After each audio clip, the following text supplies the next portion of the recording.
International Conference on Science, Engineering, and Technological Innovations, organized by Research Cultural Society and Department of Automations, Computer Science and Technology Department, Queen National University, Ukraine. I just want to inform you about this organization. Queen National University is one of the largest education institute of the central region of Ukraine for qualified personnel training in metallurgical, mining, engineering, and technological specialization.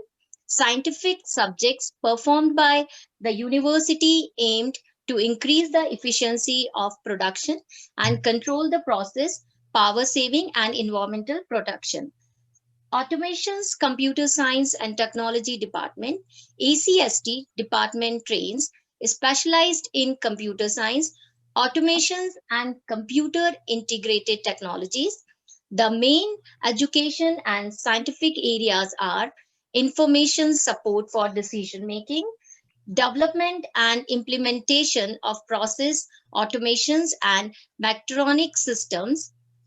Now, the next, our organization, Research Cultural Society, is a government registered scientific research organization. Society is working for the research community at national and international level to impart quality and non-profitable services. Objective of our international conference to promote scientific and educational activities towards the advancement of common citizens life by improving the theory and practice of various disciplines of science and engineering.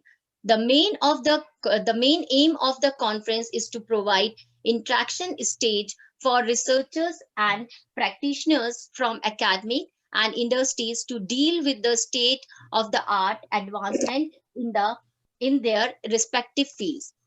In this organization, we have five speakers. First of all, we would like to present a short video about the Research Cultural Society. Kindly start the video, sir.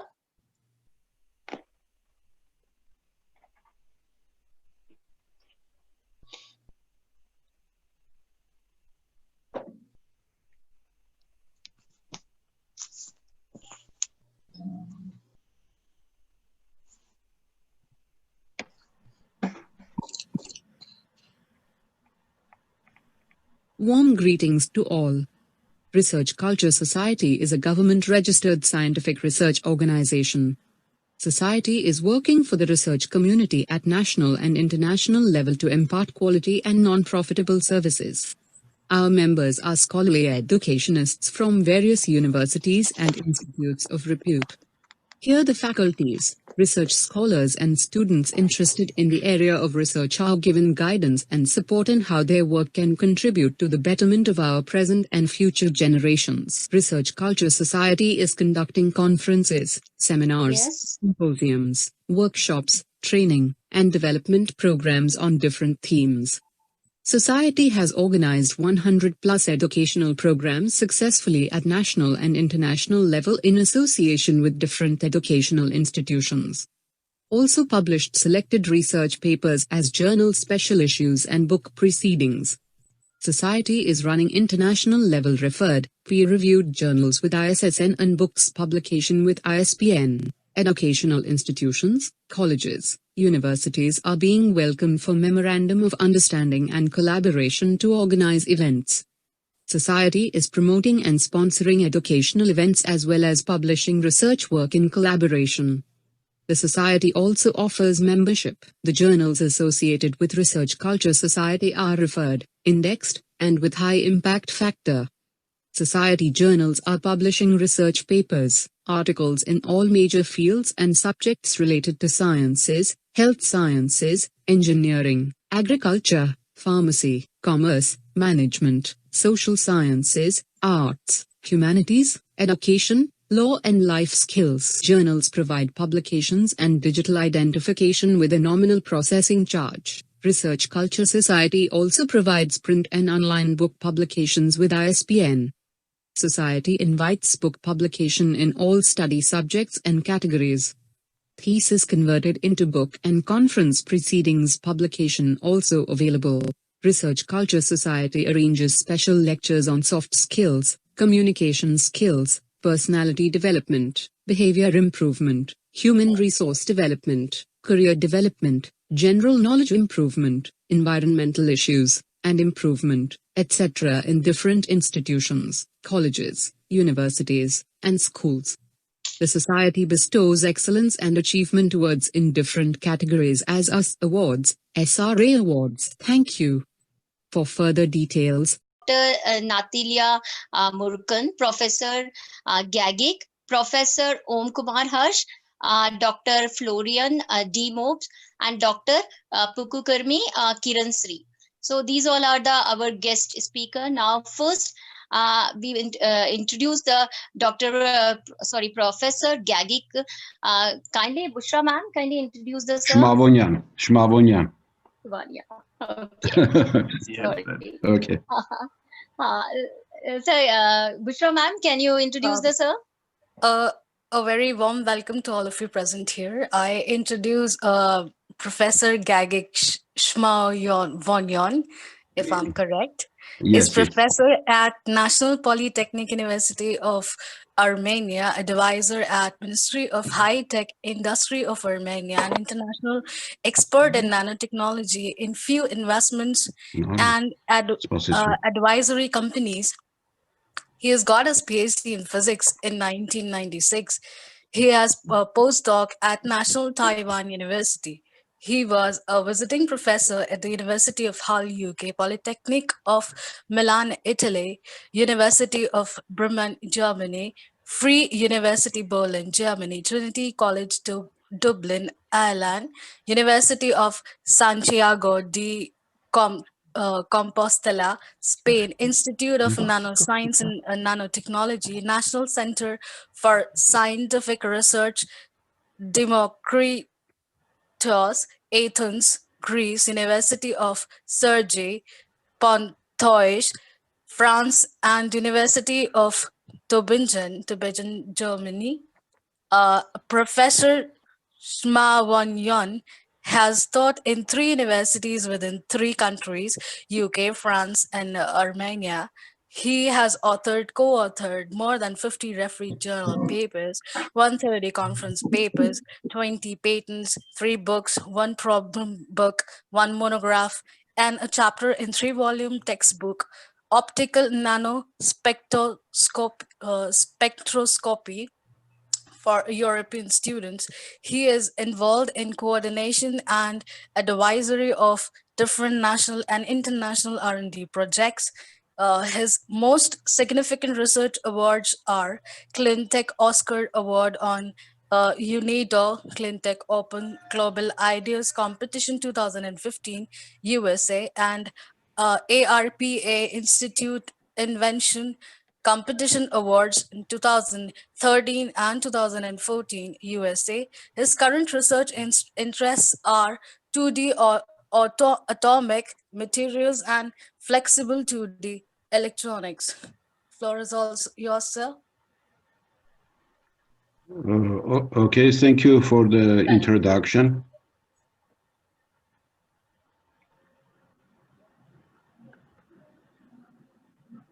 Can I start? Yes, yes, please. Yes, Okay. Thanks to organizers for organizing this conference. I am honored to be a speaker to this event.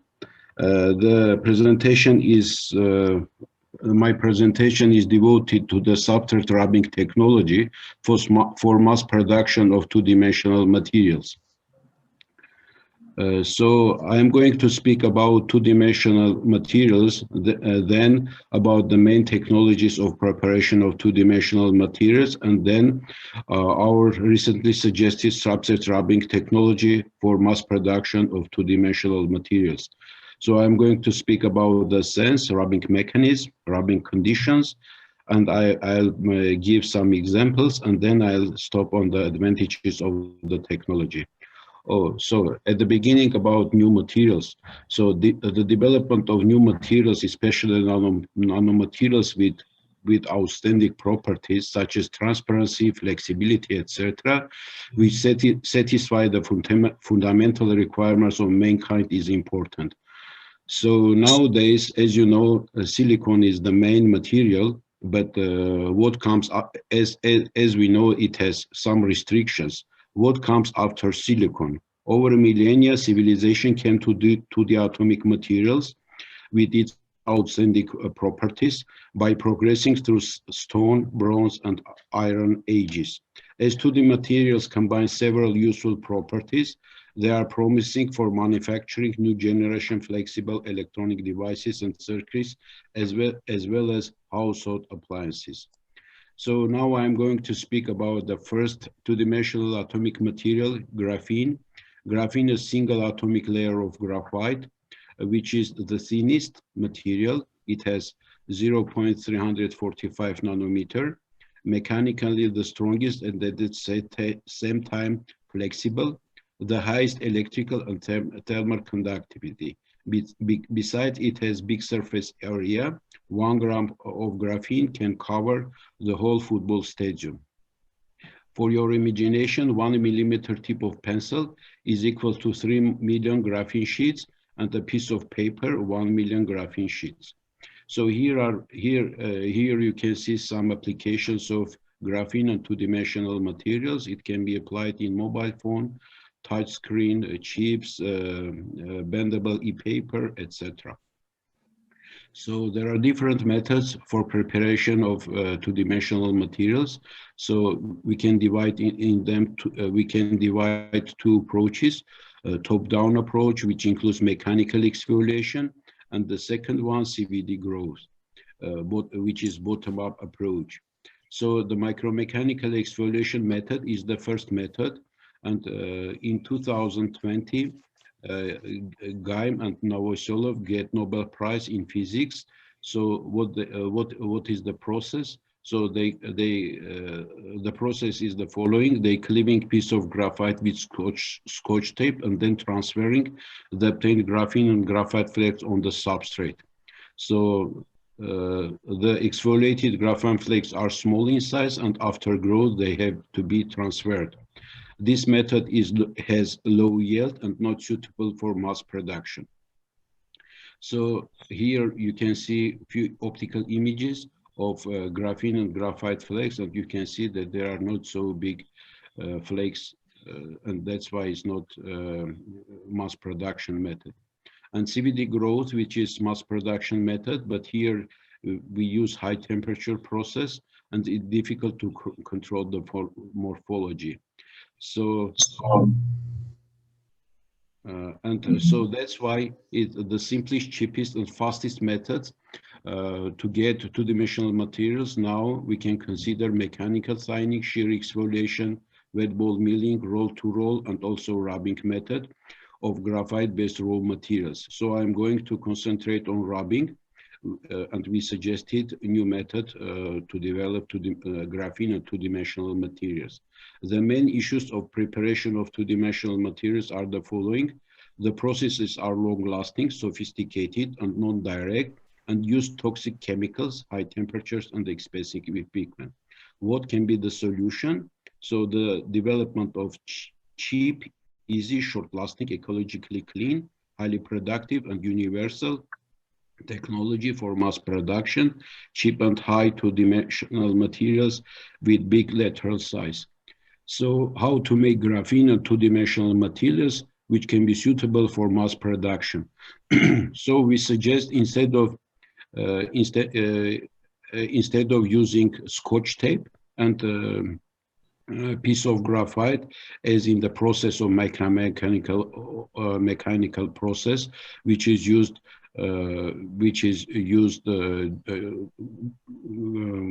Gaim and Novoselov, we use only two substrates and also graphite without using gauges, high temperature chemicals, sonication, etc. And we are not using any. Here you can see in the picture we can get it by hand also.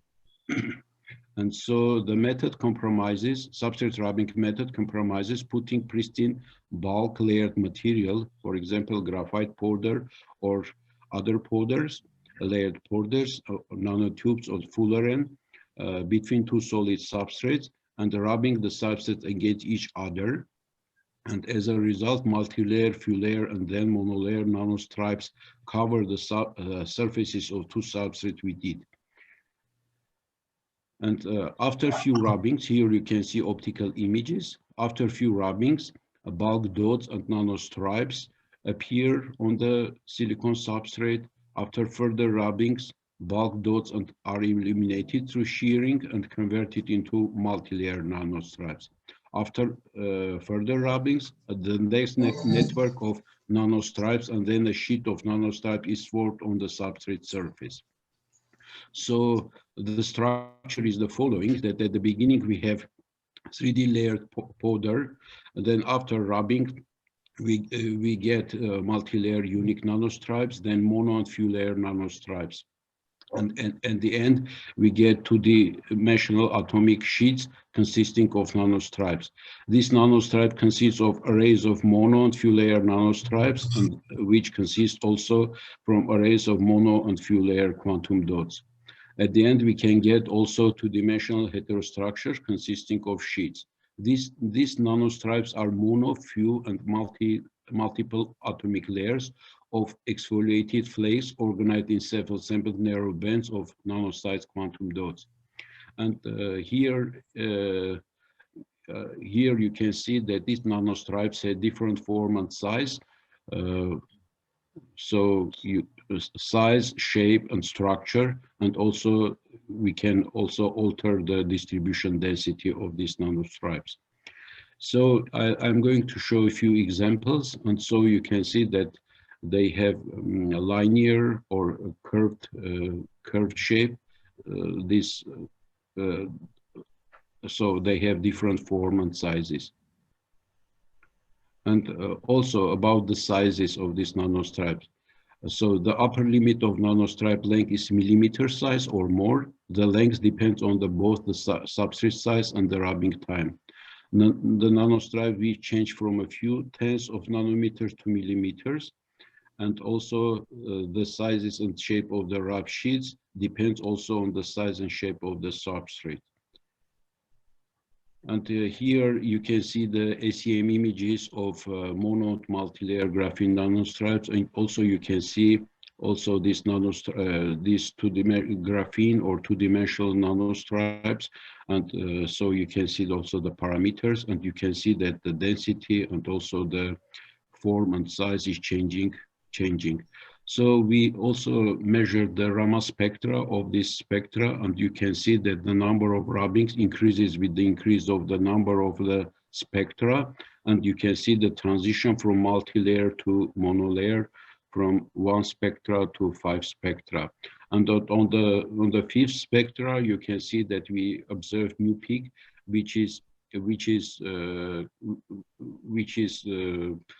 conditioned by rubbing, and so we are interested in the calculation and maybe to understand the origin of this peak. Here are shown the FM images of these nanostripes, and you can see that the nanostripes have the height of this nanostripe is from 0.35 to 1.7, which means that 1 to 4 layer. And here you can see also IV characteristics of mono and multi-layer, and you can see that big difference between mono and multi-layer graphene.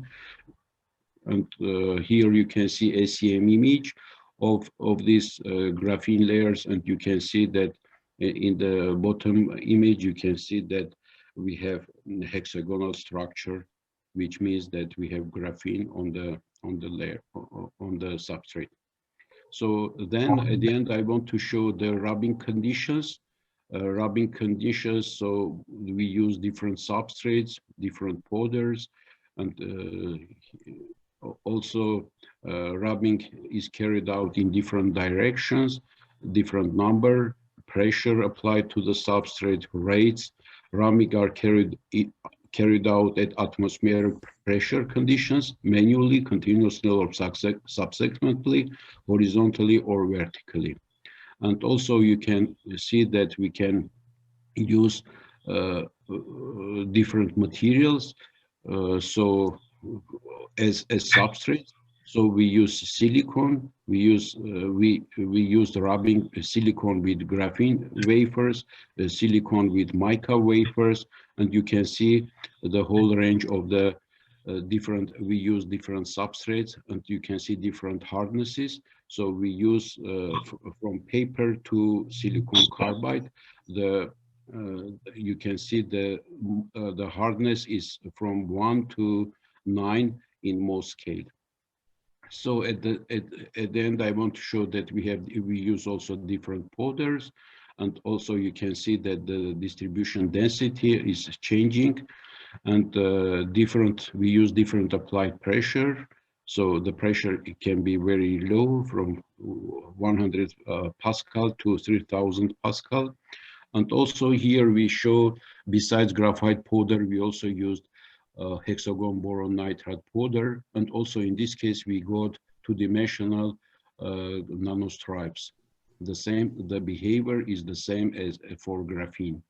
And also you can see here Raman spectra of nanostripes or hexagonal boron nitride. And you can see the same transition from multi-layer to monolayer.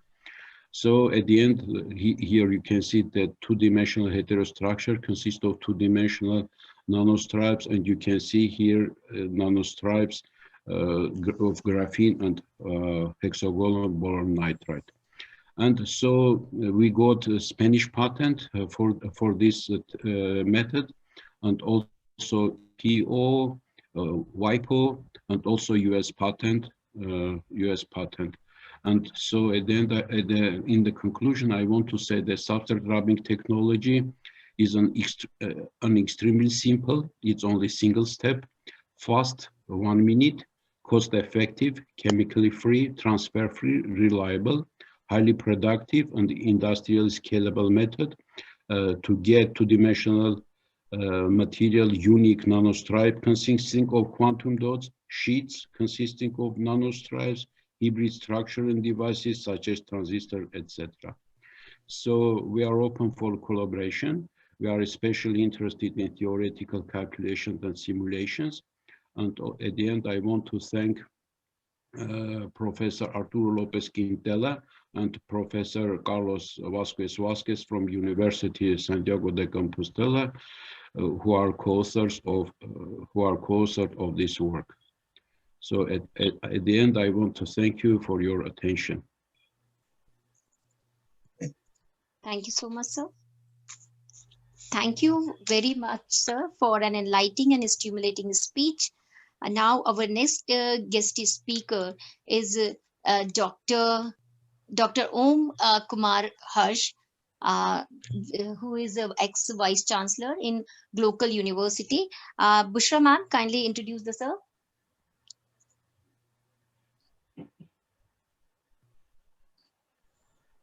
Yes, Preeti ma'am, you can begin. Okay, sir. Okay, thank you, sir. So Dr. Harsh has a multidisciplinary academic career in the field of physics, engineering, and computer science. Dr. Harsh has obtained 4 research degrees, including 2 degrees from Australia and 2 from India. In this career as an academician with experience in 5 countries, he has been facilitated with a member of Rio International Scientific Counseling based on his outstanding research work. Dr. Harsh is having experience of working as a former faculty member of University of South Australia, Charles Sturt University, University of New England, Australia, University, Malaysia, Kanpur University, India. After as a dean and professor of computer science, chair of research and faculty of introduce to sir. Kindly take the session. Thank you. Thank you for inviting. Thank you.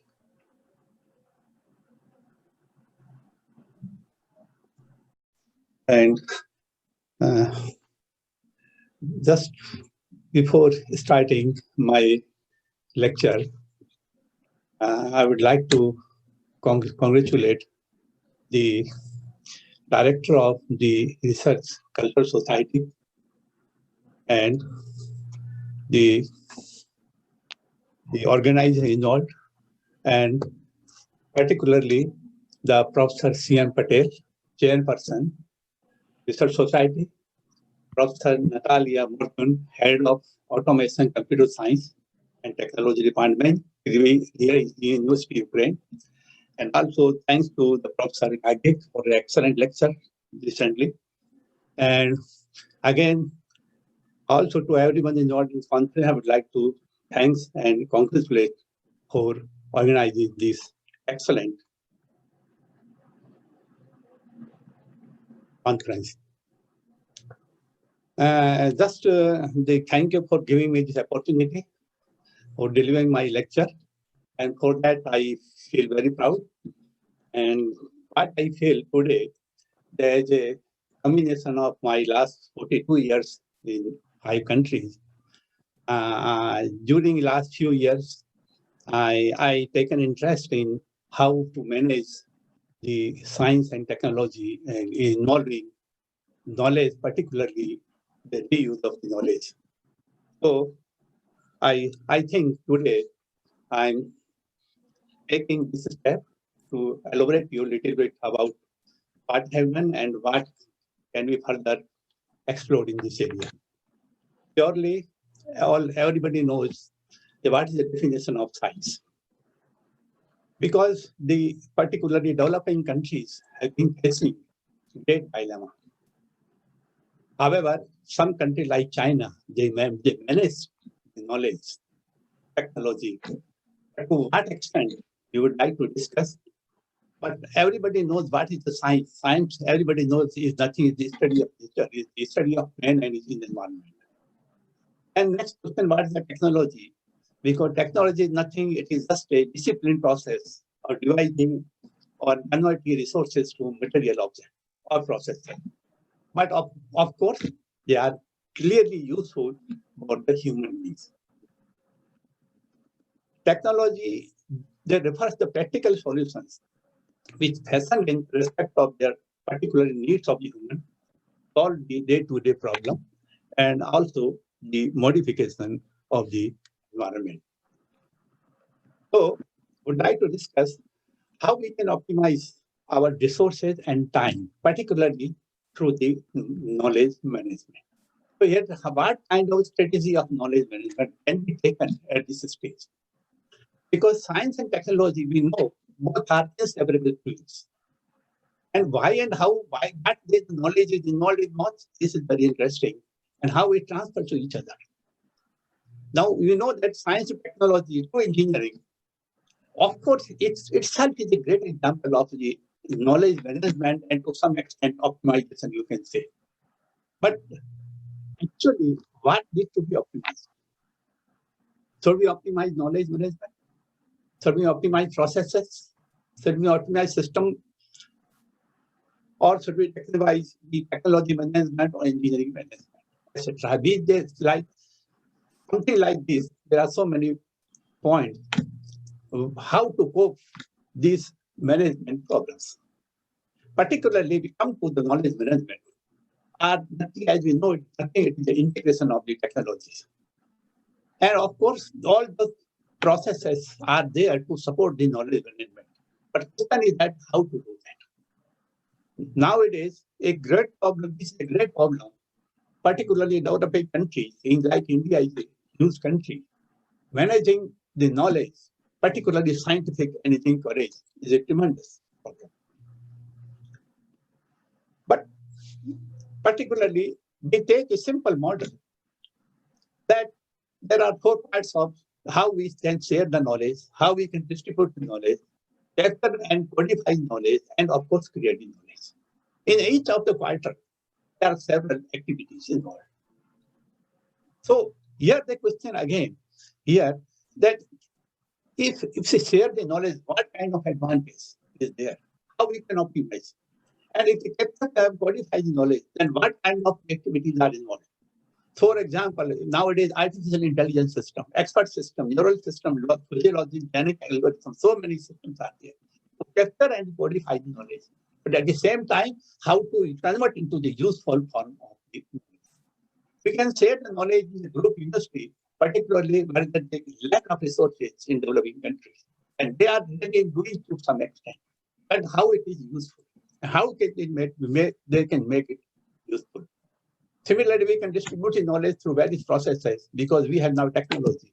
We have software. We have a hardware and software technology. And we of course, we can create the knowledge, get virtual reality investment, and so on. So, of course, we need to manage the scientific theory. We need to manage the basic concept of science and technology. A most acceptable model of the organizational knowledge management, particularly that two extreme facts, leadership and culture. Without both of them, it's very difficult to understand. But between them, what are the AM processes, knowledge management processes? We know in knowledge, we share, we apply, we create, we identify, adapt, and so many things are there. But of course, ultimately, the point is that how the business processes, how the performance of the organization is measured, and how it can affect within the knowledge management technique. Of course, we know that these are some of the activities, but at the same time, the culture is also should be impressive. Particularly at the university level, what kind of the culture among the faculty should be there? Are they really interested in exchanging? Are they really interested in sharing the knowledge? Are they are doing knowledge sharing with the industry? Particularly because if you cannot share this knowledge in the university, then you cannot cope with the modern environment. You cannot cope with the development of the basic instruments at the industry level. So the question is that how we can cope and how we can particularly cooperate with the industries. Now, a very fundamental model of the knowledge management is given by non-scientific in 1950 when Japanese scientists, of course, and it's a universal knowledge management model. And knowledge management model is nothing. There are two kinds of knowledge: tacit, that is verbal; explicit, that is the documented knowledge. There is always cycle. The knowledge is converted from one form to the another through the four processes. Socialization, when we talk face to face; externalization, we have dialogue between; and internalization, within the organization, learning by doing or something other teaching processes, or we combine new knowledge with the existing knowledge of the organization. So these are the four processes. Through these processes, for example, a teacher go to class, teach the student, it converts the explicit knowledge to the tacit knowledge, tacit knowledge to explicit knowledge. Because the students notes it. And then again, some students goes to some other place or somewhere, then converts again the explicit to tacit knowledge. But at the same time, the students and teachers, they cope in their own way how to create the explicit and the tacit knowledge. Now, in the history, the biggest mismanagement of the knowledge, the failure of the European satellite. It was just after a few seconds, taking from there, and just what it turned out is on 4th June of 1996, there was a loss of $370 million US. Only because at the second stage, it was not free to cope with the problems. The problem was nothing, only they have to reuse the code only. They have to copy one code at one stage and copy to the another stage. This was the wrong. So it is a level of the knowledge management. The great mistake costs to $370 million. So based on that, we created so many models on knowledge. Such a particular type of the model is recently we are teaching, or we are recently taking into research how a firm age and firm size are affected with three factors: knowledge management, knowledge usability, and knowledge saving. And particularly, these three factors, particularly the one point, how these processes centralize all processes within the organization. Without centralization, we cannot use appropriately all our assets. and formalize it, and then this is technical kind of knowledge, particular level it is formal, so we have to use how it can affect the organization performance. So many studies have been already done. Of course, there's a positive and so many ways of the three assets like knowledge management, knowledge usability, and knowledge sharing. Now, everybody knows that then we came into one very interesting point here. The main core idea here, which affecting the entire environment of the knowledge, which is called knowledge reuse. Reuse, you know, that without any effort, without any considering further, we can apply the knowledge. So we can apply the knowledge, we can apply use the software, we can use the system, we can use the processes, and so many ways we can reuse. And everybody knows that there are many other already simple processes going into basic industries that sometimes they reduce it, they reuse it, they recover and they recycle. But here the question is that is reusability, particularly in the knowledge management, in the university, in the software engineering, and so many other industries are being used today. It have a great advantage to all these kinds of the industry. So we created a simple model here that if you have knowledge, we divide into two parts: explicit knowledge, tacit knowledge. Now, this knowledge, we have many processes. For example, we have reused the knowledge, we index the knowledge, we have different kinds of knowledge. We create explicit knowledge. Sometimes you adapt the knowledge, and sometimes we adopt. It depends on only adapt, because adapt means there are not all knowledge is useful. So we need to adapt some part of the knowledge. We use the right hand side, the time factor for better interaction. With the time, how it is changing. We have all different kinds of education technology. We have different kinds of the members. And all these are using this technique, that how ultimately we create one cycle to the another cycle. So what we see, how it could be cost effective, how it is useful for the organization, we have to see it in particular context of the knowledge conversion. Now, here is yes, we extended non-CA model in 3 dimensions. I should not to add the non-CA model is 2 dimensions, where tacit and explicit knowledge are changing. But of course, in non-CA model, there is a conversion of the knowledge from tacit to explicit and reverse. But here, he has not considered in reusability of the knowledge. How to reuse the knowledge? Well, he was knowing that reusability is there. If he reuse the knowledge, how it is affecting the entire organization and entire knowledge, how it affects knowledge management. Here, what we see here, that we take tacit and explicit knowledge, and then with 2 dimensions and 3rd dimension, we take the reusability. It is perpendicular to both tacit knowledge and explicit knowledge. As a result, what happened by all survey technique and by all kinds of the knowledge management system, we found that unlike non-CA model, we have a cone. The locus of the knowledge is a cone in the 3 dimensions, rather than the spiral of the non-CA. We have a knowledge in all the 3 dimensions. Means that knowledge is touching so many factors altogether. And this is found experimentally. So reusability affects all the ways, either the socialization or the rationalization or internalization or the communication. Everywhere we can use the concept of the knowledge reusability. But the question is that not only knowledge reusability, there is the software reusability, which is very, very being used, highly used in many places. And here, we'd like to emphasize that we are not talking of simply that you use the knowledge, we use the knowledge, we can use object, we can use any artifact, we can use anything, but it is appropriate. It is sometimes it is not appropriate, we have to adapt it. You know, Microsoft adopt all different kinds of screen because they copy and paste. Very simple. Not only for that, they have everybody knows this is the kind of the screen is friendly everyone. And sometimes we not using thousands of code already involved there.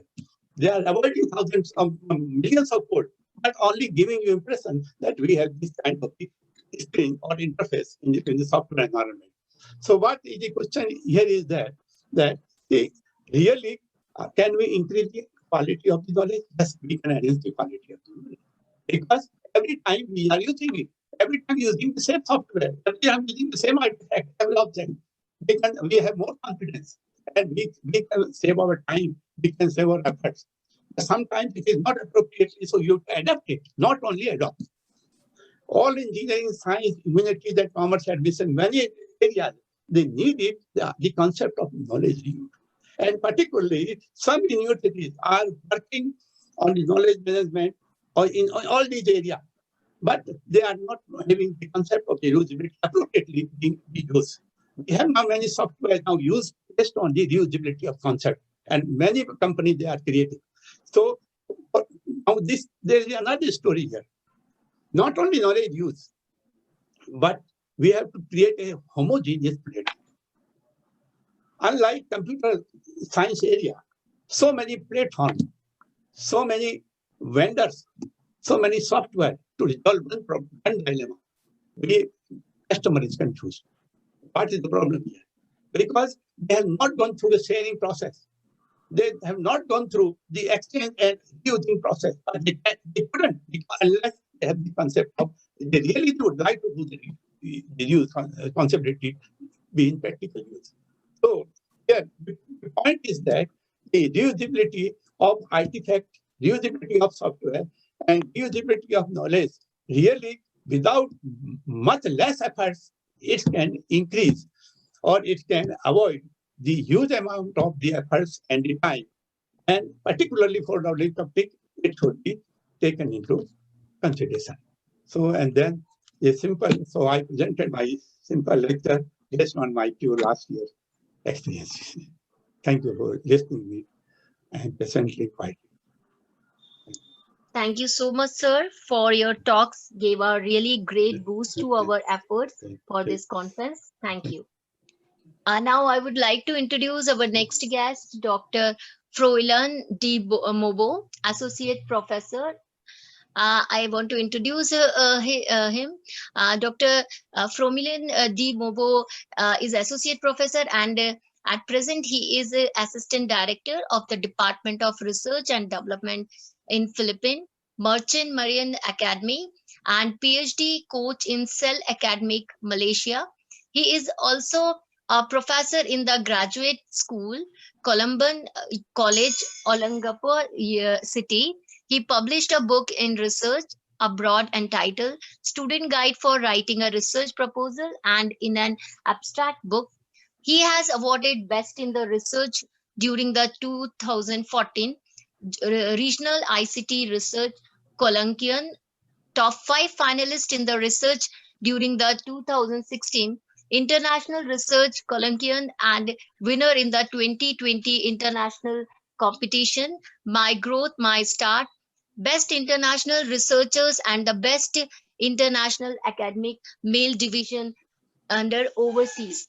In 2019, he was awarded as an outstanding alumnus in Graduate School of Adenanta City University, Pangasius. Likewise, he was elected as a vice president for Metro Subic Bay ICT Council.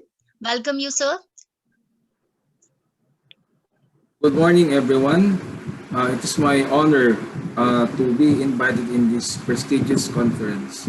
So, my topic is about emerging technologies in the 21st century. So, the community adoption in the Internet of Things, or IoT is picking up stream and entering mainstream production, and initially improving existing processes and operations, aligning with the Industry 4.0. So industries are gearing up from pilot projects and proofs of concept, and there are challenges that are still exist in the community. Fragmented standards and security are hindering IoT from reaching its full potential. Emerging technologies in engineering right now, especially in the field of Internet of Things, IoT, are really growing fast, and nobody can stop it because of its evolution due to the convergence of numerous technologies, real-time analytics, machine learning, commodity sensors, and embedded systems traditional field of embedded systems, wireless sensor networks, control systems, and automations, and other all contributed to enabling the Internet of Things. In most end user right now, the IoT technology is most synonymous with products pertaining to the concept of the smart technology, including devices and appliances such as lighting fixtures, thermostats, home security systems, and cameras and other home appliances can be controlled via devices associated with an ecosystems such as smartphones and smart speakers.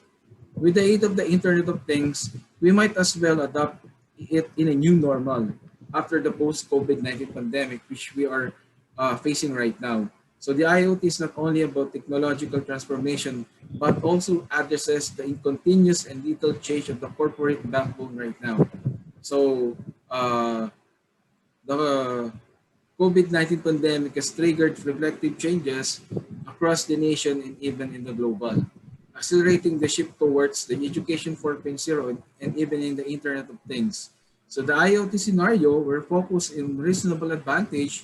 Number one, cost reduction. Second, productivity. Third, sustainability. And last is innovation. The goal was to make well-run the business run better in the new normal after the post-pandemic. So devices in the start of the Internet of Things or the IoT, devices was brought with it with the corresponding shifting in the e-commerce space as consumer lifestyles keep changing and becoming more adaptive, especially in the current pandemic situation. Similarly, the increasing rate at which online shoppers have adopted the internet has seen e-commerce grow progressively and is expected to be the future of retail as most of the growth which is happening in the 21st century. So as you notice, we have the diagram using the IoT technology. All platforms, all the business will be run in a distributed platform. So among the challenges for the organization is how they continue to transform to their enterprise delivery, including the factory in the real world that has gone beyond the decentralization. So as seen in the diagram, most of the countries right now are spending their time using the internet uh, as part of their new normal and part of their transactions. And understanding the technical requirements which are associated with the transactions, which may include e-commerce platforms or collaborative technologies to support virtual interactions. Technical requirements for this, such as is by using the e-commerce, which is integrating with the IoT or other platforms, which will might be the use of the new platforms this coming new normal after the post-pandemic. So business establishment closures may force many customers to adapt this platform in the e-commerce, even for items like fresh vegetables or fruits, which many consumers prefer to shop in person, but due to quarantine protocols, they will be shifting to a new platform, which is the using the technology platform right now.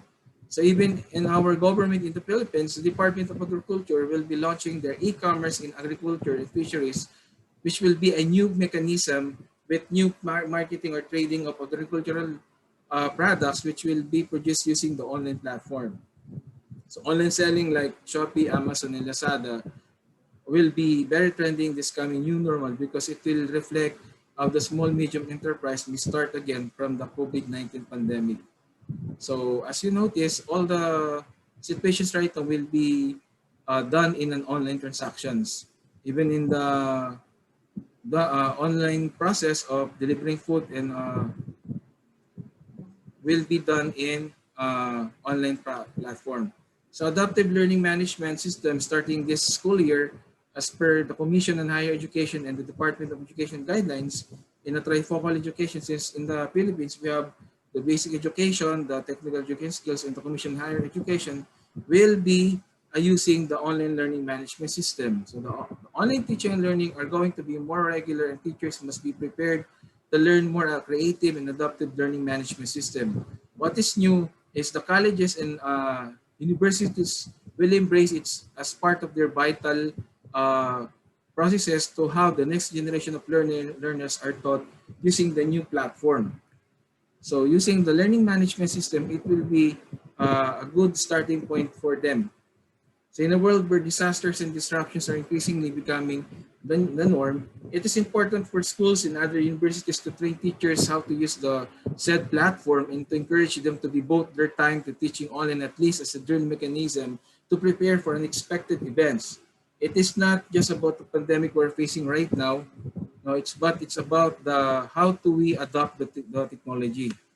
So we will see more classes being conducted through web video conferencing such as what we are using right now, such as Zoom, Skype, Viber, and Google Meet. Some schools and universities will use the learning management system and other platforms just to enable students to complete assignments, deliver presentations, take assessments, and receive an immediate response from their teachers online. So that would be a good starting point for them. So that would be the last part of my presentation. So I hope I have shared and discussed very well regarding the emerging technologies in the 21st century. Thank you and good morning again. Thank you, sir. That was a very wonderful presentation on online teaching and learning and introducing us with the current trends and teaching the stuffs online with Google Meet and Zoom, etc.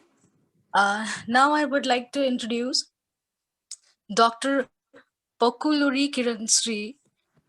He has received his BTech and MTech in Computer Science and Engineering from JNTU and Anna University, respectively.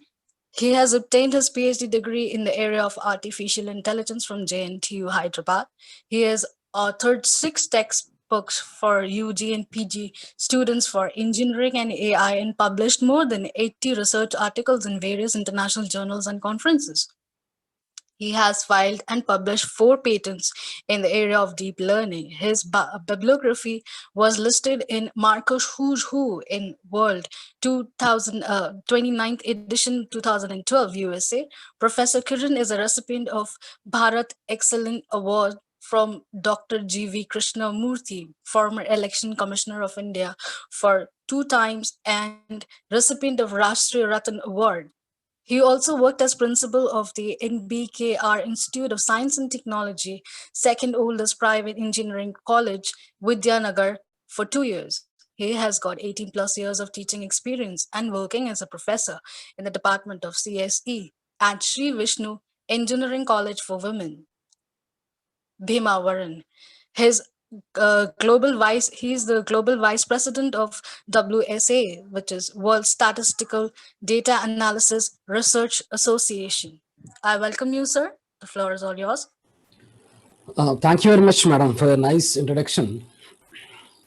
And it's a privilege to me for being part of International Conference on Science, Engineering and Technological Innovation, which will be conducted today and tomorrow.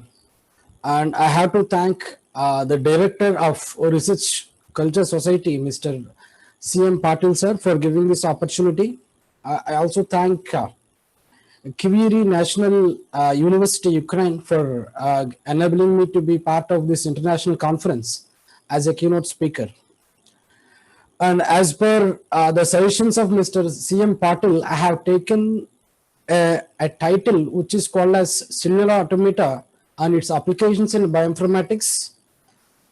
As per the Gartner reports, which was released in the last month, he has identified 10 promising technologies that can disrupt the world. The first technology that was listed is artificial intelligence. And I have taken a technique in artificial intelligence. We call most of the people just try to understand and try to, people are working on the cell automata now. Cell automata is a technique where most of the problems in bioinformatics can be solved by using this cell automata technique. So I have taken this topic and it is organized like this. Madam, can you see my screen? Yes, the screen is visible, sir. Okay, ma'am, thank you. Go to the next slide. So I just basically wish to introduce what exactly the strength of cell automata, where exactly cell automata can be used, what will happen if cellular automata is augmented with artificial intelligence and deep learning, Then we try to just understand this, where exactly the cell automata. I have applied and published some Sciendex papers. Cell automata is a technique where it can be called a set of cells and a grid actually. So what exactly you have in cell automata is, in general, in finite automata, you have a state and you wish to move from one state to other state. Cell automata is a set of cells and a grid where you can move from one state to other state with respect to some rules. So these rules will be crucial in classifying things. And now cell automata, when it was augmented with the deep learning, the classifier accuracy will increase. That's what we will see. What exactly will happen if you introduce cell automata into bioinformatics? What are the open problems in bioinformatics? Why do we need interdisciplinary research? And what will happen if you are performing in interdisciplinary areas where you are going to apply a deep learning and computer science technique into some other area of called as bioinformatics? And what is the significance? Who will use this research? Because who are the end users of this research that we will discuss? As I said, when we consider a DNA sequence as a terms of Ds and Gs and AGCTs, the input will be in the form of AGCTs. When that input was taken, when you wish to find out most important problems in bioinformatics, like what is the disease causing gene, whether it is inherited from your father or mother. If you have 6 fingers in the hand, what is the reason for that? So if you have the history of diseases, or like I have given a set of symptoms and somebody asked me what can be the disease that is attributed these symptoms, obviously you have an innate classifier, we call it as mycin, which can tell the possible disease. So if you have the history of the diseases that you are getting for the last at least 3 years, obviously your cell automata is a very good classifier which can predict what can happen in future also. So even we have many classifiers which are working with cell automata and deep learning to predict the type of cancers you are prone in future. So if I wish to introduce cell automata is a set of cells and a grid. And the most important part of cell automata when you combine with deep learning is this type of rules. You need to create neighborhoods, something like if most of the people who are listening to this know about Tesla. Tesla is an automatic car which can without driver it can move. So when it is moving from one place to other place, it has to depend upon the left neighbor, right neighbor, as well as the front and back. So it has to consider 4 neighbors. So while coming to the research that we have in bioinformatics, every time when you take a DNA sequence or protein sequence, it will be having 3 neighbors. So sometimes what is that we have to do is we have to consider 3 neighbors. Sometimes we need to consider 4 neighbors. It depends upon the application. So when you consider general level of cellular automata, when you wish to move from one state to other state, it has to depend upon the left neighbor.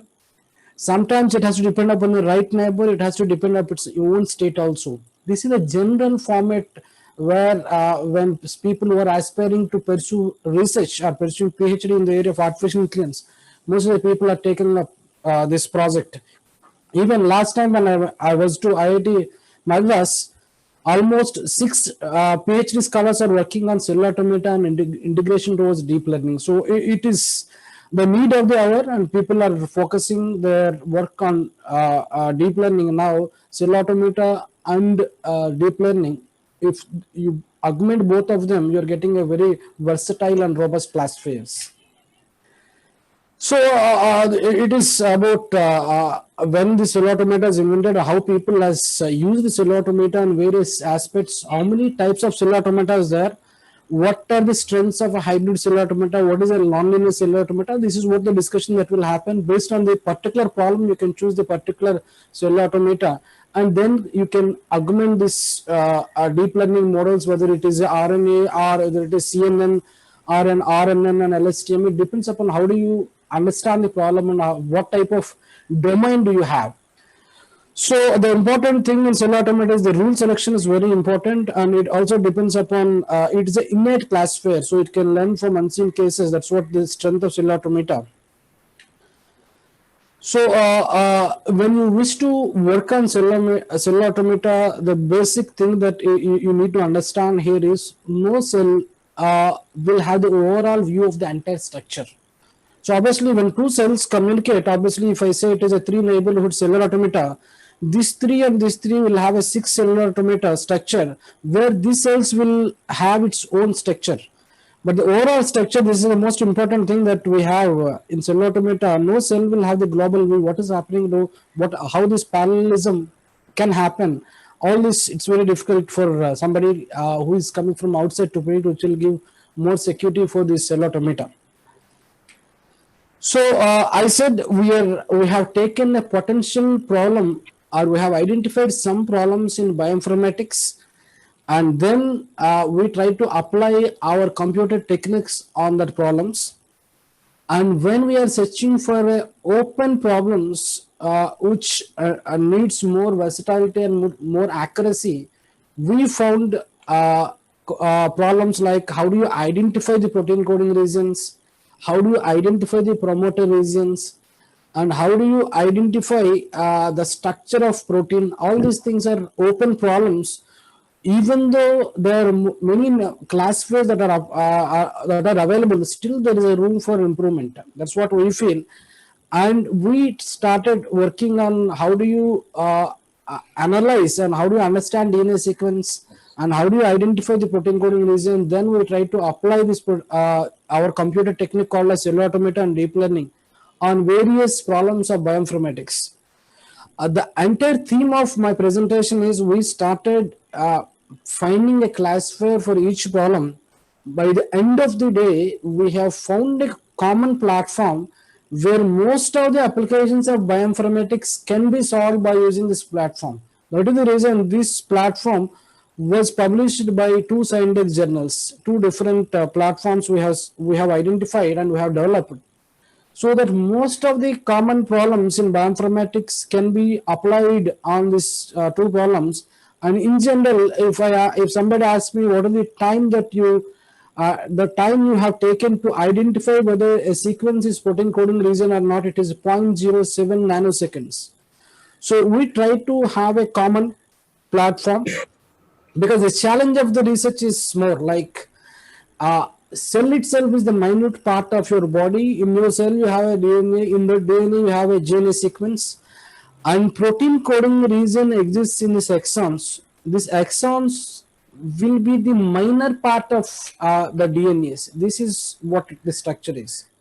So the complexity of the project is we need to identify some region which was located in exon. And I say exon is the minute part or minor part of your DNA. This interns will be the major part. So the challenge is like when you take a DNA sequence in the morning, like you could see the DNA sequence will be like this. The sequence neighbors will change. At this moment, I can say the neighbors of T are G and G, but some point of time, after some time, the neighbors will change. If the properties will remain same. So the challenge of the research when we try to apply our research in bioinformatics is the DNA sequence lengths will change. See, if I take a kid of 3 years old, the DNA sequence length will be 54. A grown adult will have 354 and to 556. So you need to have a classifier which can handle different lengths of DNA sequences. Apart from that, this classifier has to predict something, because every time the input is dynamic and it has to predict the neighbors. So the problem is very complex in the terms of you are going to identify something which is a minute part of your body. Apart from that, the dynamic change of your neighbors and the different lines of input that we have identified are the potential things that somebody wish to apply this apply computer technique on bioinformatics. So then the second problem that we have identified as an open problem bioinformatics, how do you identify the promoter region? So what will happen if you identify a promoter region is you can find whether that person is prone to some cancer or not. If he is prone to some cancer, what type of cancers you can get? So what is that we have done is we try to have a common classifier which can predict this protein coding regions as well as promoter regions with less time. Like PCR, we have identified with 0.7 nanoseconds, and PR we have identified with 0.8 nanoseconds. So together, what is that? Our intention is we need to have a common platform where most of the open problems in bioinformatics can be addressed by computer techniques, and it has to be done faster. So what is our task of computer science department is to identify the promoter region, and the bioinformatics department, they will analyze and they will tell you what type of cancers you can get, what type of is it a breast cancer, or is it a bone cancer, or is it other type of cancers that you can get.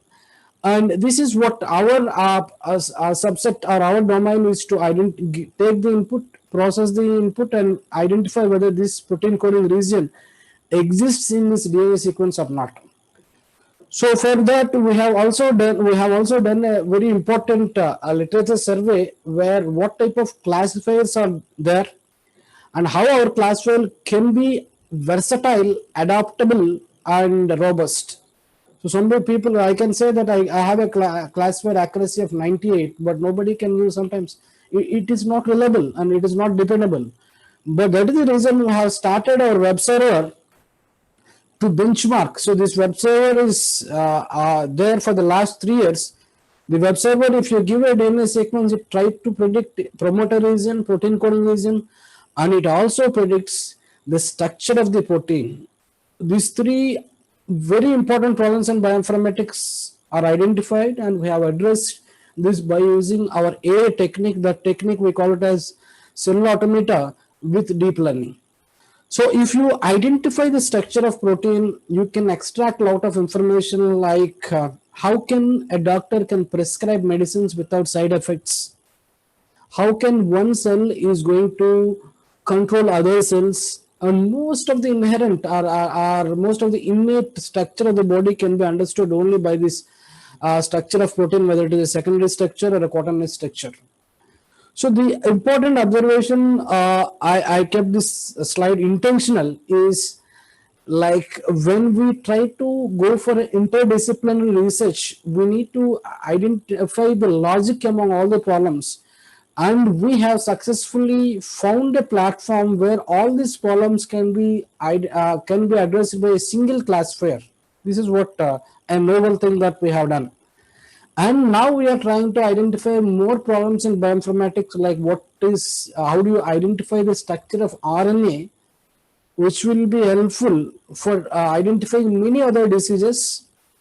So the intention of having this discussion domain here is how can we apply, because AI is everywhere. We are living with in an AI world. So obviously I wish to take a session on how can AI can be applied in bioinformatics. My earlier research was how AI is used for weather prediction, where that was a sponsored project by DST for 30 lakhs. We have done it, and I have published 3 papers, and 1 paper was in Scientific Journal.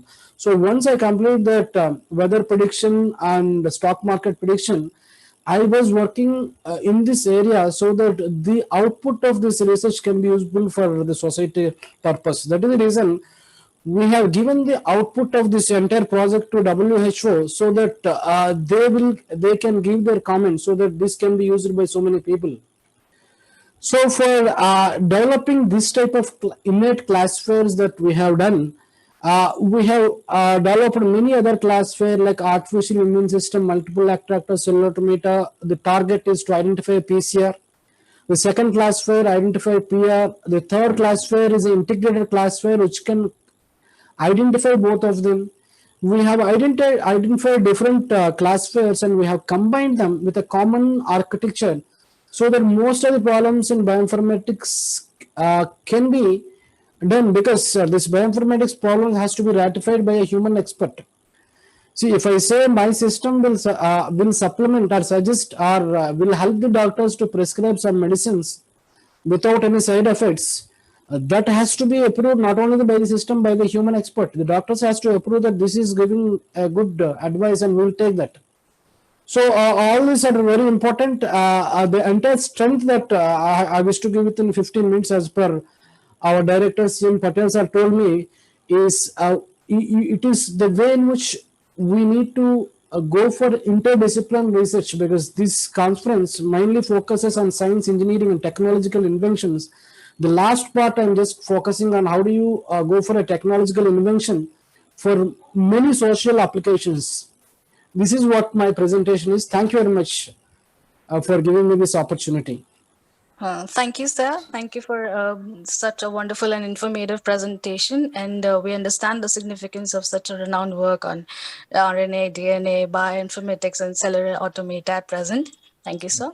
Thank you. Now, before I introduce our next speaker, it would be a great honor for me to launch a book published by Research Culture Society in Publication on data cleaning, the statistical and numerical inference by Dr. Sanjay Gaur and Dr. Darshnabendi Pandya, published by Research Culture Society in Publication. As we can see the cover page on the screen. Dr. Sanjay Gaur is currently working as professor and head of Department of Computer Science and Engineering of Jaipur Engineering College and Research Center, Jaipur. He did his PhD in data mining and data analytics. He has published more than 95 research papers with Scopus Index and UGC recognized journals, also published 8 books on computer science and information management. He successfully guided 6 scholars of PhD and 5 are still working under him. He organized a number of conferences, workshops as a core organizer and special sessions in other countries like UK, USA, and Malaysia. Dr. Sanjay Gaur is associated with Research Culture Society as the editorial member and expert trainer. Now I would like to introduce our last speaker, Dr. Natalia Mokun, Doctor of Sciences, Engineering, Professor and Head of Automation, Computer Science and Technology Department, Kryvyi National University, Ukraine, laureate of President of Ukraine Prize for Young Scientists, member of Council of Expert of the Ministry of Education and Science for Projects and Scientific Work, member of Sectoral Expert Council 15, Automation and Instrumentation of the National Agency for Higher Education Quality Assurance, NAQA Ukraine, has over 150 scientific publications, including 49 Scopus and 19 WS publications, taken an active part in scientific and organizational activity. Basic focus area of her activity includes theoretical substantiation of method and systems of adaptive control over technological process of mineral concentration on the basis of ultrasonic, magnetic, and radiomagnetic measurement of or material characteristics, methods of processing and application of incomplete and fuzzy information to forming control actions in automated control systems, development of up-to-date adaptive systems of optimal control over industrial process and mining on the basis of smart technologies. I would like to call upon Dr. Natalia Morgan for the presentation. Hello, my colleague. Can I demonstrate my screen? Yeah, sure. Go on, please. Iron ore enrichment works of Metinvest are a large contribution to the Ukrainian balance of payments. Another giant of the city are Yevraz Mining Company and Heidelberg Cement. 1 minute, please. One of the largest educational institutions of Ukraine for qualified personal training in pedagogical, economical, ecological, metallurgical, mining, engineering, technological specialization for the central region of Ukraine and first of all for the Dnipropetrovsk region. The university comprised 10 faculties and 2 research institutions, 6 colleges. Student life at our university is multifaceted and eventful. The university ensures a well-balanced student experience by offering a variety of extracurricular and curricular activities that provide leadership and professional development opportunities. Active participation in social, cultural, and sports events is key to laying the foundation for student personality development and promoting a healthy way of life, encouraging the spirit of self-reliance and initiative. The university scientists take part in various Ukrainian and foreign scientific event includes conferences, symposium, and scientific research exhibition.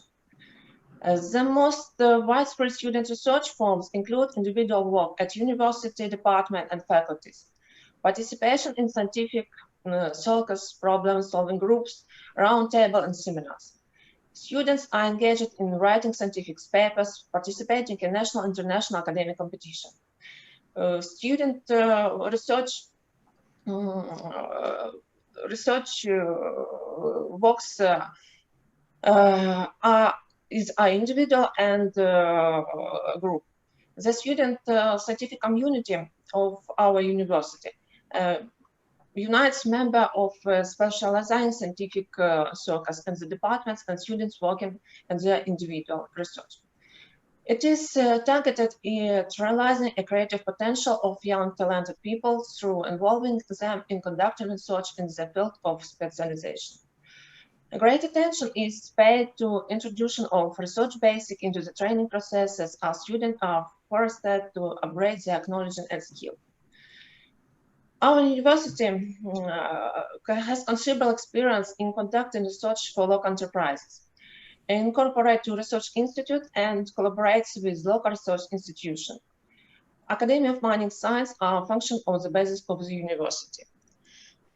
Scientific subjects performed by our department scientists, mainly for enterprises of mining and metallurgical complex, are connected with solving the test of increased enterprises profitability due to introducing modern automation control system, preparing technical suggestions for updating technological processes and production automation systems, development algorithmic and software support of automation control system, optimizing modes of technological processes, designing means of human interface, SCADA system, applying web technologies and automation.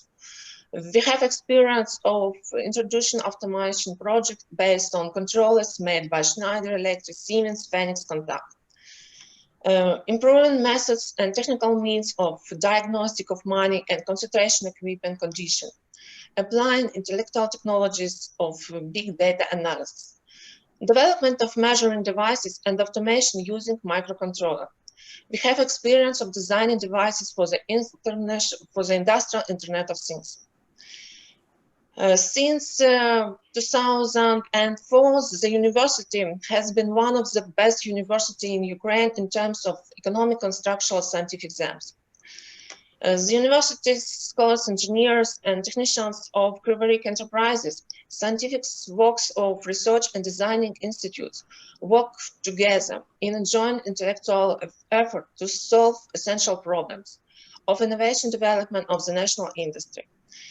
Their scientific achievements are well appreciated both in Ukraine and abroad. The university is proud of our alumni. About 90,000 students, including 1,000 students from 70 countries all over the world, have been trained in our university.